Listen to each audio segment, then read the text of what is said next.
ہم کریں گے ہر مظلوم کی حمایت۔ السلام علیکم، میں ہوں حورین فاطمہ اور آپ دیکھ رہے ہیں حمایتی نیوز HD چینل۔ نظر ڈالتے ہیں آج کی اہم خبروں پر۔ لاہور میں کم عمر لڑکے کو معمولی تنازع پہ جلا دیا گیا۔ لاہور پناری انارکلی میں 12 سالہ لڑکے کو معمولی تنازع پہ آگ لگا دی گئی۔ تفصیلات کے مطابق لاہور کے علاقے پرانی انارکلی میں 12 سال کے اویس کو معمولی تنازع پہ پیٹرول چھڑک کے آگ لگائی گئی، جس کے نتیجے میں اس کی حالت تشویشناک بتائی گئی ہے۔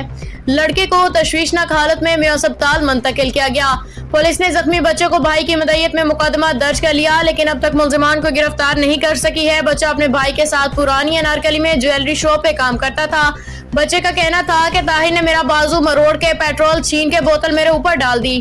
متاثرہ بچے کا کہنا ہے کہ مجھ سے پھر لائٹر منگوایا، جب لایا تو آگ لگا دی۔ بچے کے والد شاہد کا کہنا ہے کہ میری وزیر اعظم شہباز شریف سے اپیل ہے کہ ملزمان کو جلد از جلد گرفتار کر کے کیفر کردار تک پہنچایا جائے۔ باخبر رہیے ہر جگہ ہر وقت، جانیے ملکی و غیر ملکی حالات و واقعات یقین کے ساتھ۔